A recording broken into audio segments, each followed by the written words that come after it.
I am with my dear friend Jim Yeager, who just took delivery of PBN Audio's top-of-the-line loudspeaker, the M777, behind us. Jim, thanks so much for having me over. It's great having you as usual, buddy. Why did you select these particular loudspeakers? The overall size, how they projected the sound stage along with the tonality of the speaker. And what loudspeaker did you have before you got these? Tannoy Westminsters. How would you compare the Tannoy Westminsters to these M777s? The M777s are like the Tannoys on steroids. What does that mean? Just more of everything. Just a bigger sound stage, a little bit more dynamics, the highs more extended.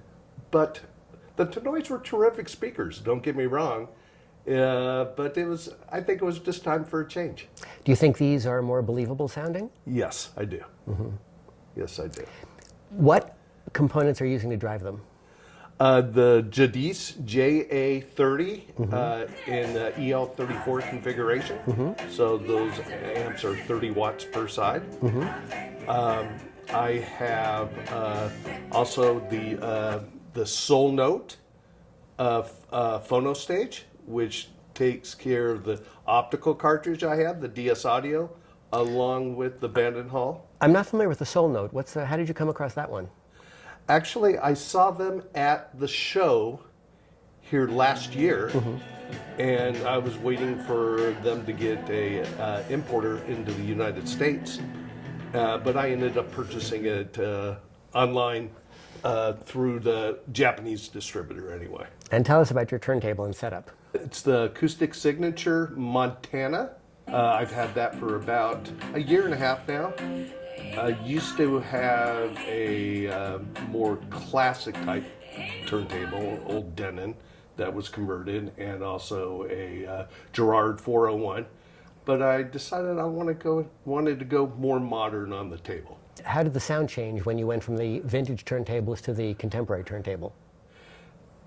It was more depth to it. Dynamics did not take a hit, that's what I was scared about. Mm-hmm. I can tell when a piece of gear works for me is when I just continue to listen and never want to stop listening. So my listening sessions kept on getting longer and longer and longer. What cartridges and tone arms do you have on the Acoustic Signature? I got the Acoustic Signature TA2000R with the DS Audio 003 cartridge, which I love. I have the Vanden Hall Calibre on the, what is the tone arm? Origin Live? Origin Live, Enterprise C. Mm-hmm. But of the two, my favorite is the DS Audio with the Acoustic Signature. Now, you've only had the optical cartridge relatively recently. What sonic enhancements did you achieve by going from the conventional moving coil to the DS Audio optical cartridge? It seemed to me that it was more dynamic, more less surface noise, if that makes sense. Not digital in any way whatsoever. It was more of a balanced presentation, so nothing overly emphasized. Mm-hmm. And once again, I just felt like listening to music longer. Well, Jim, let's listen to some music on the system, and thanks so much for having me over, and congratulations on the new speakers. It's wonderful. Thank you. Take care.